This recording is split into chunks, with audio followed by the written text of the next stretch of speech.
सुप्रभात बच्चों, मैं स्मिता मैडम।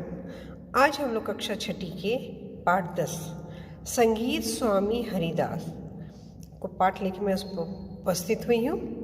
तो बच्चों, ये एक एकांकी विधा है।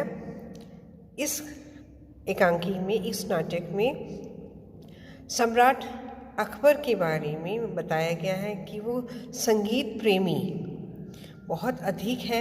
उनके दरबार में आप लोग जानते ही हैं कि उन्होंने 9 रत्न एक से एक उनके दरबार में दरबारी थे। तो उनमें से एक तानसेन का संगीत इतना मधुर और प्रभावकारी था कि मानव तो क्या, पशु पक्षी भी मुग्ध हो जाते थे। संगीत की ऐसी अद्भुत शक्ति होने के बावजूद वे संगीत सम्राट कहलाए, संगीत स्वामी नहीं।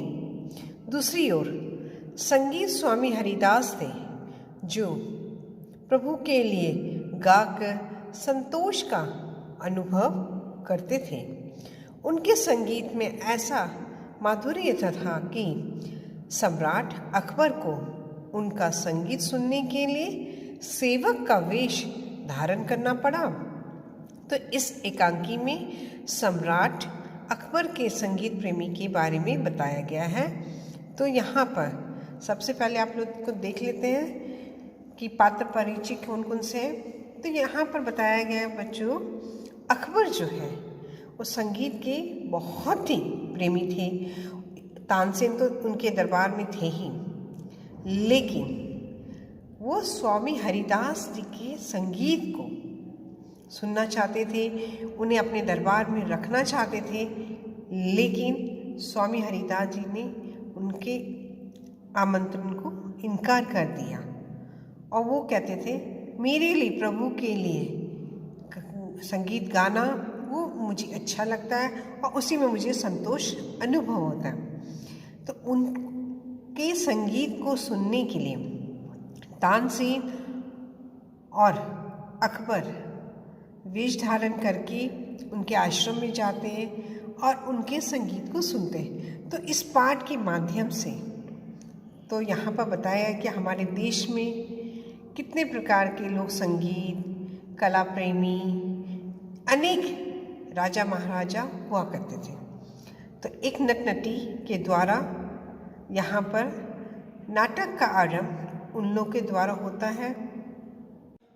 तो बच्चों, नटनटी दर्शकों को बताते हैं हमारे देश में अनेक लोक संगीत, लोक नृत्य हुआ करते हैं।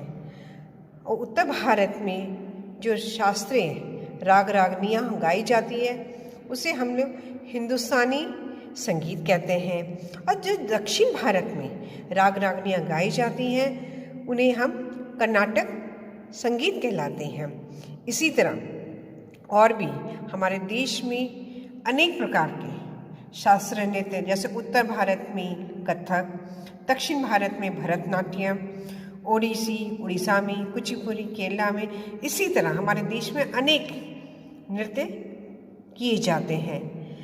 खाली इसमें पंजाब का भांगड़ा भी होता है, असम की बिहू भी और गुजरात का गरबा। तो इतने प्रकार के हमारे देश में लोक नृत्य किए जाते हैं और फसलों में, त्योहारों में ये सारे गान पेश किए जाते हैं। तो बच्चों, तो इसी तरह नटनटी आते हैं और हमारे देश की जितनी भी लोक संगीत, लोक कला के बारे में दर्शकों को जानकारी देते हैं। और फिर उसके बाद वो लोग, क्योंकि मैं आपको लोग बता चुकी हूँ कि ये एक नाटक का है, तो अब हम लोग नाटक के दृश्य की ओर आते हैं। फिर इन लोग दर्शकों के सामने से हटते हैं और कहते हैं कि अब हम लोग नाटक पेश करते हैं। तो इसमें पहला दृश्य में क्या होता है बच्चों? पहला दृश्य में है अकबर और तानसेन थोड़े से आपस में बातचीत कर रहे हैं। क्या कह रहे हैं? अकबर कहते हैं कि तुम्हारी जो स्वामी है, तुम्हारी जो उस्ताद, तुम्हारे जो गुरु है, तानसेन से कहते हैं तुम्हारे जो गुरु है, उस्ताद है, स्वामी हरिदास जी ने हमारी प्रार्थना ठुकरा दी। वो महल में आने से बिल्कुल भी उन्होंने इनकार कर दिया। तो तानसेन ने कहा, जहाँ बना, मैं तो जानता हूँ वो हमारी प्रार्थना स्वीकार नहीं करेंगे, क्योंकि अकबर ने कहा कि तानसेन, हम हिंदुस्तान के बादशाह हैं। हम समझते हैं कि हिंदुस्तान में हमारी कोई भी बात नहीं टालेगा। क्या करें, हम संगीत के तो दीवाने हैं।